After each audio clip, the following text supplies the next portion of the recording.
Hey, good morning, church. Thank you so much for watching or listening to this podcast. I really do appreciate it and are grateful for every single person who takes the time, makes the effort, just finds a half an hour during the week to watch us, to find us, and to listen to us. I want to give you a massive, massive welcome this morning. And if you've never watched this before, then a special welcome to you. I really hope it helped. I hope it lands somewhere in your life where you can relate to it. That's the whole idea. I like listening to messages that I can relate to, that means something to me, that will help me tomorrow and the week after and in months to come. And I'm grateful for those kind of messages and podcasts that I listen to that help me. I hope this does the same for you. I hope it's not just like another message or another thing that you're listening to, but I hope it means something and helps you. And let's see how it goes. But a massive welcome to you this morning. I'm going to give you a title, as I always do, and I'll probably spend the whole of the message explaining what the title actually means, which isn't great communication, is it? But never mind. This is from my heart and what I've been thinking about and feeling this week. Okay, so here we go. I'm going to give you a title: Colour in the Dark. Colour in the dark. Okay? One more time. Colour in the dark. And I didn't come up with this phrase or this those 4 words, but I'm reading a book at the moment, and I love reading novels and fiction and stories, and I love that kind of thing where you can use your imagination and read into it. And I am fascinated by this book. I would even go as far as to say it's probably up there with the best book that I've read. I haven't finished it yet, so I'm almost near the end. But it's fiction, but it's almost like it's true. It draws you in. It's so well written. It draws you in, and you begin to believe it's actually a true story. Okay, but as far as I know, it is only fiction. And it's about a little boy called Patch. Now he's called Patch because when he was born with one eye. So to save his embarrassment and awkwardness, his parents put a patch over his eye, and he kept that patch on the whole of his life. But this is a story of Patch, who is 13, and because of his the patch over his eye, he's only got one eye, he was bullied, he's mocked.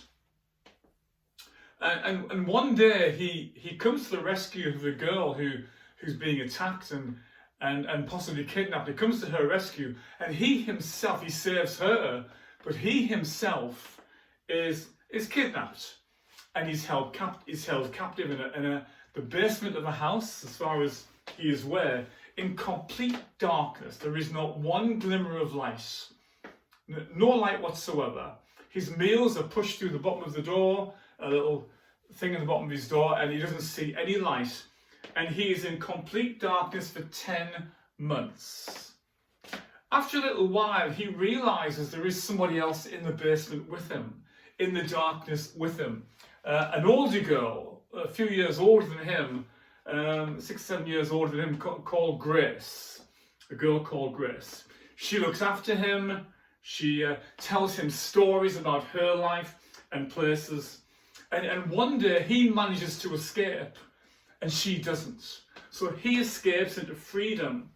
And when the police go back to the house, she's no longer there. The house is actually burnt down, and she's not there. It's a fascinating story because he spends the rest of his life looking for the girl that he never saw, just heard, a girl called Grace. And later in his life, as years progress, he talks about all of the things that got him through the darkness. All of the things that got him through that dark place that he feels. He talks about dreams.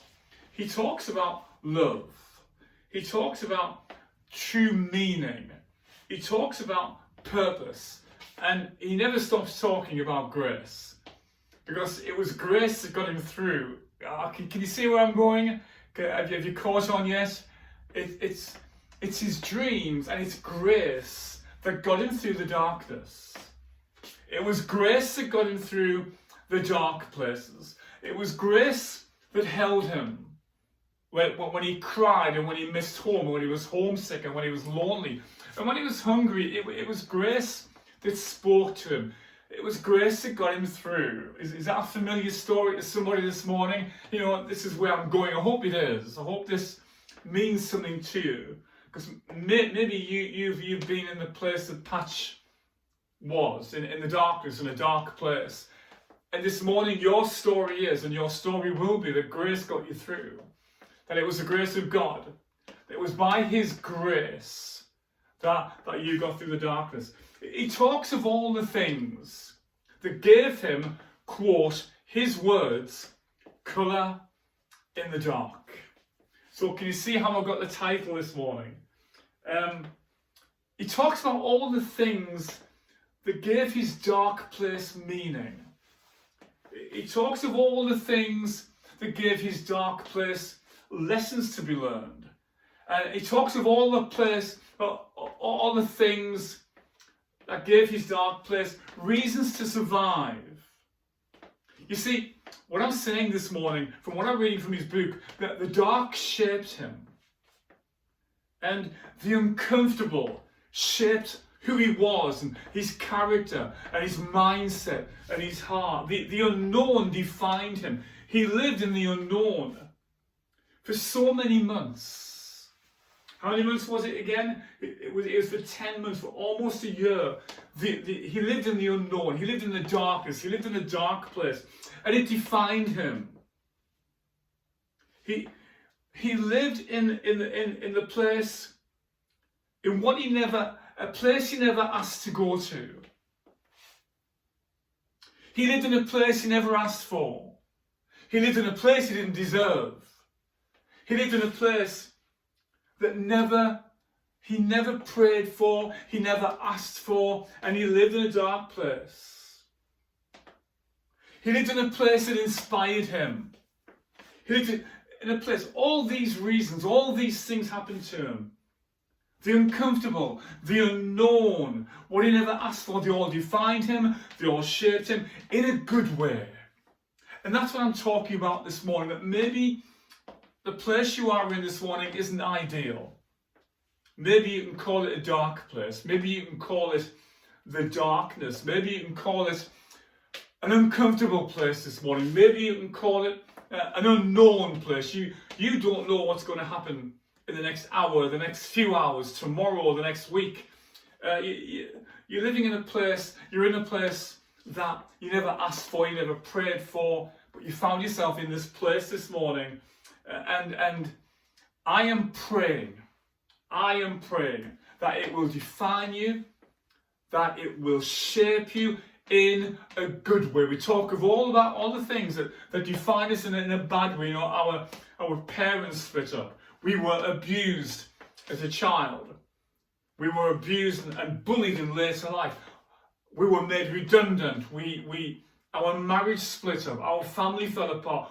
All of the things that psychiatrists and psychologists tell us define us in later life. I want to talk about this morning about a young guy that's in a story, but I'm going to come to the Bible in a second. But about people this morning, about you this morning, that can be defined in a good way, that you can be shaped in a good way, even though it's a place of darkness, even though it's a dark place and it's uncomfortable and you never asked for it. What should have robbed Patch? What should have weakened him?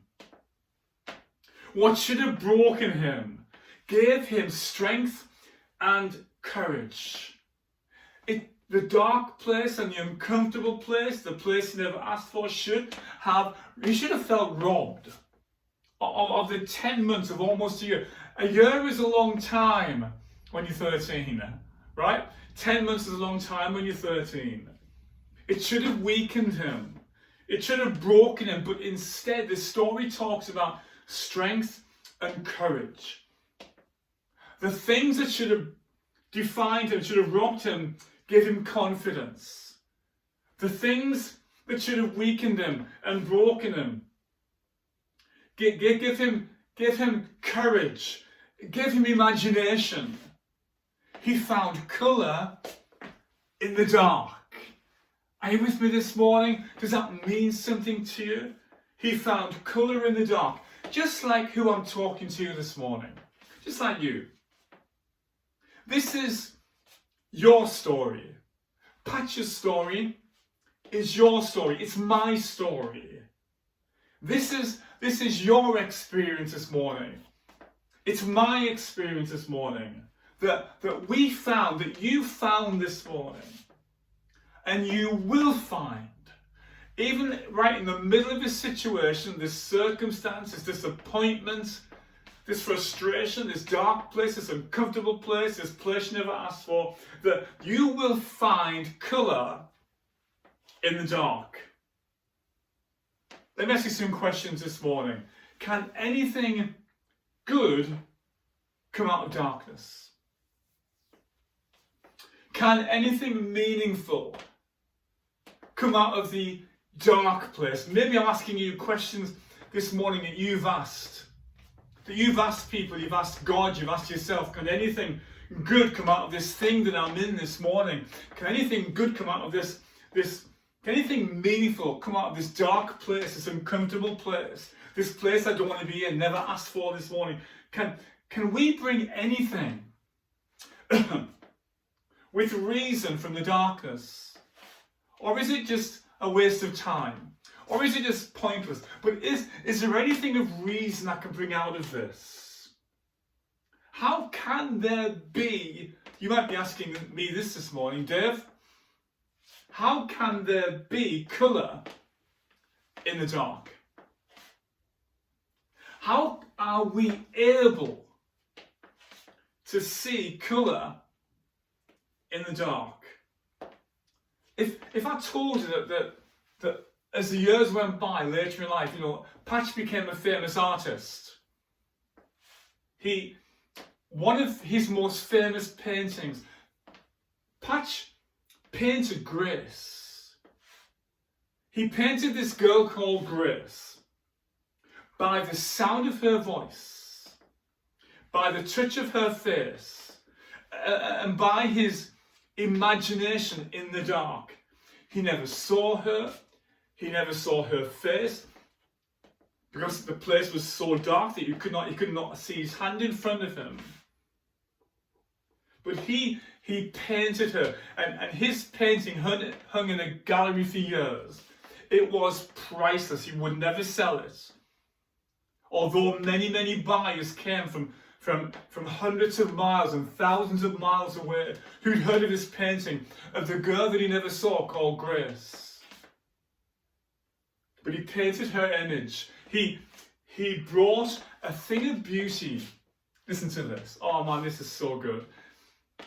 If I was listening to this, I would say, wow, that is so good, Dave. I'm kidding, I'm only kidding. He brought a thing of beauty out of the darkness. I'll say that again. I'll say that again for you this morning. If you're in the darkness, you're in a dark place, you're uncomfortable, you're frightened, you're scared, you're weary, you're tired. And it's a place of darkness this morning. I want to say something. You can bring a thing of beauty out of the darkness. Let me say it a different way. God brings a thing of beauty out of the darkness. When we can't do it for ourselves, God does it for us. Let me read a Bible verse from the Psalms. David wrote this psalm. He's asking all the questions I've just asked just there, but in a much better way, a much more poetic way, a much more fluent way than I could ever put into words. But he's asking the same questions, and maybe he's asking the same question you're asking this morning, or you've asked. It's Psalm 88. And if you have a Bible, or you're going to go to the Bible later, it's Psalm 88, verses 11 and 12. And it's from the New King James Version. Okay? David asks a question. And he's talking to God. He's praying. That's what praying is talking to God. Not just reading off a piece of paper or reciting something from memory. He's actually talking from his heart to God. He says to God, he says, "Shall your loving kindness be declared in the grave, in the lowest place, in the pit, in the grave, or your faithfulness in the place of destruction?" In other words, what he's saying in verse 11, he said, how can we talk about your kindness? How can we see your kindness, God, when there's a grave, when there's an emptiness, when something has died, maybe our dream has died, or our vision or our hope has died. How can we see your loving kindness in a grave? And he says, how can we see your faithfulness in a place that's being destroyed, when something's being destroyed in my life, when something's been taken away, when something's been broken down, when my heart is broken, when my heart has been destroyed and in a place of destruction. David says, God, how can I see your faithfulness? It just reminds me of that song that we sing. It's become very famous and probably sung every Sunday in churches. And the song says, all my life you have been faithful. Which parts? All the good times in my life, God, you've been faithful. Doesn't say that, does it? All the blessed times in my life you have been faithful. No, it doesn't actually say that either. It says, all the times it made sense, God, you have been faithful. No, it says, all my life you have been faithful. Every part of my life, in the great times, in the destruction times, in the brokenness times, in the dark times, God, you have been faithful. And I am praying this morning that you will get that will sink into your bones, your heart, your spirit, that God is faithful all of our life. Yes, even in these times David's talking about, your faithfulness in the place of destruction. Oh, there's more. The best is yet to come. Okay, verse 12. He says what I've been asking just in these questions, and maybe what you've been asking. David says to God, shall your wonders be known in the dark? There it is. Exactly what we've been talking about. Shall your wonders be known in the dark? In other words, colour in the dark. Have you ever been in a place? My goodness, time is marching on, so I'm not going to get very far this morning, and I'll probably continue this next week. Okay, just in case I don't finish, which I know I won't. I'm not going to finish. Let me ask you another question. Have you ever been in a place so dark, like Patch was in the story? Ever been in a place so dark you can't see your hand in front of you? Literally, your hand is there and you can't see it. So dark, it's impossible to see anything. You can't see a wall, you can't see a window, you can't see your hand, you can't see your foot, you can't see another person in the room. So dark, you can't see your way out. Now, that's scary. To be in a place so dark, you can't see a way of escape. You can't see a place of escape. You can't see a door of escape. You can't see a way out. And maybe I'm talking to somebody this morning who's in that place right now. It's so dark. It's so uncomfortable. It's so what you're not asked for that you can't see a way out. This message is for you this morning. Patch's message, Patch's story is for you this morning. And I am believing with all of my heart, I'm praying for you this morning, that if you are in a place this morning that you can't see a way out of, that you will find colour in the dark, that you find, your story will be, you got out of that place, even though you couldn't see a way out. God will make a way for you. God will find a way for you. There is a way for you. There is colour in the dark. But have you ever been in a place where you know there are people there, but you can't see anyone around you? Okay, I've been in that place. Okay, on a lighter note. Okay, without getting too serious this morning, let me bring some kind of lightness to it. One of my favourite subjects to talk about, one is football, so it's not that. The second one is Disney. I love talking about Disney experiences, the times that we have been to Disney World and Disneyland, And oh man, the stories that have come out of that. Okay, if ever you go to Disneyland Paris or Disney World or Disneyland California or all the other ones that there are, there's not very many more. But if you ever go to Disneyland or Disney World, there is an attraction called Phantom Manor. Okay, so don't get too kind of spooked out by that. See what I said there? See what I did? Spooked out, Phantom Manor. Okay.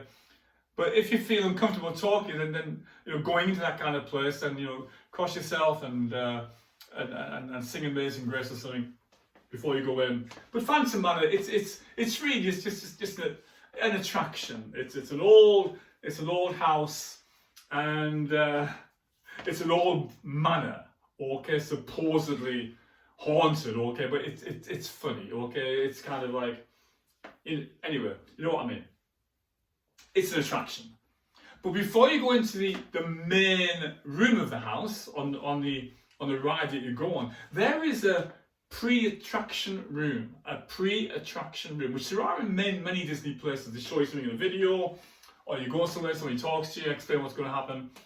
In this situation, you walk into a small room, and there could be, 50 people with you, and suddenly the lights go off, and I mean off. There is nothing. It is completely dark. Literally, this is how I know how Patch felt. Literally, you cannot see your hand. I've done it. Put your hand in front of your face, and it is so black dark you can't see your hand in front of your face. You can't see the person standing next to you, even though they walked in with you. Are you with me? You walked in with them. I walked in with my wife, Joy, or the kids, and mainly Joy in the last few years. We walked in together, and when you get in, the lights go off, can't see it, even though she's there. It's scary. People scream, which is the fun bit. Children cry, that's not very funny. And men laugh very nervously. You know how men laugh nervously when they're supposed to be not impressed or frightened by what's going on, but actually they're terrified inside.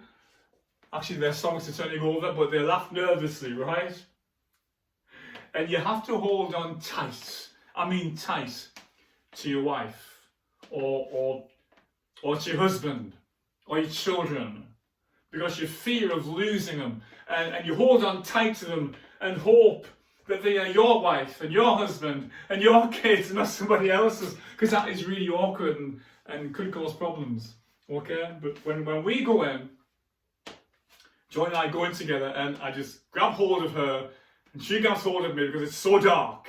I just need to know that she's there, right? I need to know that it's my wife. You are surrounded by people, but feel on your own. That's what real darkness feels like. That's the darkness that Patch felt. That's the darkness that Patch painted from. That's the darkness that Patch escaped something from with a message. That's what being in a dark place feels like. So dark.